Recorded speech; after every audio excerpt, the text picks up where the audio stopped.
Electric car खरीद ली तो life sort हो जाएगी, पेट्रोल का प्राइस बढ़ने की सारी चिंता ही खत्म। ऐसा स्टेटमेंट आज की डेट में आपने कई बार सुना होगा। इनफैक्ट आप पर्सनली भी ऐसा सोचते होंगे। But is it actually true कि इलेक्ट्रिक कार खरीदने से क्या आपका पैसा सच में बच सकता है? Let's discuss that in this video. इस वीडियो में हम एनालाइज करेंगे कि इन terms of usage and in terms of cost कौन सी गाड़ियां ज्यादा अफोर्डेबल हो सकती हैं और कितने टाइम में इस कॉस्ट का ब्रेक इवन अचीव हो सकता है। तो ये सब जानने से पहले सबसे पहले हम इलेक्ट्रिक व्हीकल्स और पेट्रोल व्हीकल्स के कुछ डिफरेंसेस को डिस्कस कर लेते हैं। Number 1, in terms of cost. तो कॉस्ट के कंपैरिजन में हमारा वोट जाएगा पेट्रोल व्हीकल्स को, क्योंकि आज की डेट में इलेक्ट्रिक व्हीकल्स पेट्रोल व्हीकल्स के कंपैरेटिवली 40 से 50% ज्यादा प्राइस पर मिलते हैं। Number 2, fuel cost. इसमें हमारा वोट जाएगा इलेक्ट्रिक व्हीकल्स को, क्योंकि ऑफ कोर्स इलेक्ट्रिसिटी पेट्रोल से ज्यादा चीप होती है। Number 3, maintenance cost.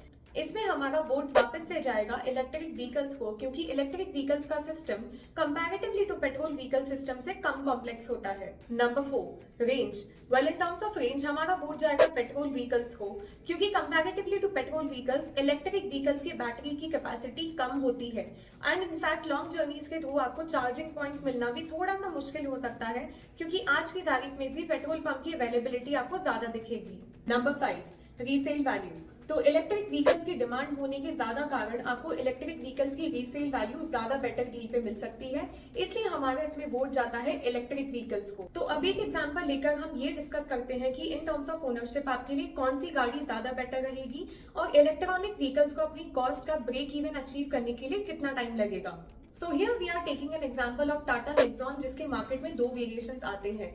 Number 1 Tata Nexon and number 2 Tata Nexon EV. तो अब हम दोनों के अपफ्रंट प्राइस की भी बात कर लेते हैं। तो टाटा नेक्सॉन आपको मार्केट में 9.94 लाख की मिलेगी, वेयरएज आपको टाटा नेक्सॉन ईवी मिलेगी 16.3 लाख की। मतलब इलेक्ट्रिक वर्जन आपको सीधा सीधा 6 लाख रुपए महंगा पड़ेगा।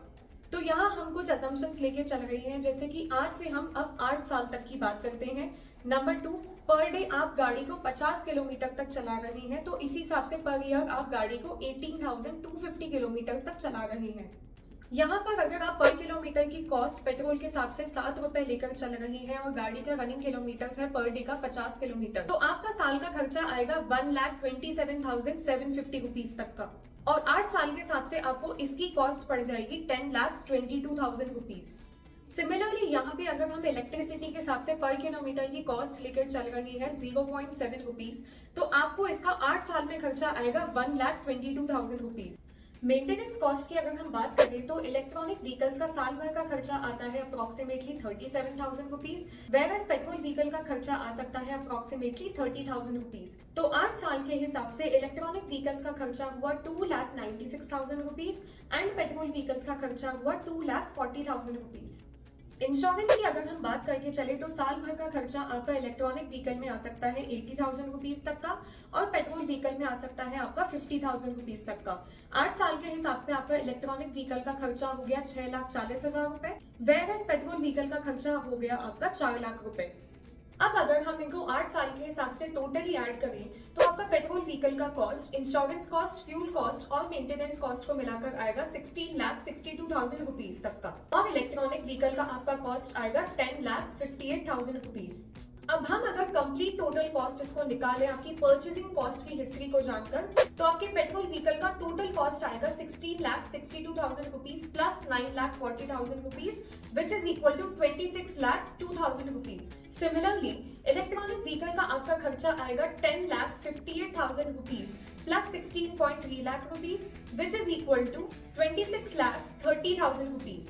तो कॉस्ट वाइज अगर हम बात करें तो दोनों इन्वेस्टमेंट्स को इक्वल होने में अप्रोक्सीमेटली 8 साल लगता है और उसके बाद आपकी इलेक्ट्रॉनिक व्हीकल आपके लिए एक प्रॉफिटेबल इन्वेस्टमेंट भी बनेगी। तो उम्मीद है कि इस वीडियो से आपको प्रॉपर्ली समझ आया होगा कि आपके लिए कौन सा इन्वेस्टमेंट बेटर है। कमेंट्स में बताइए कि क्या आप पेट्रोल व्हीकल प्रेफर करेंगे या फिर electric vehicle. For more such ज्ञान, subscribe to our channel Fellow finance.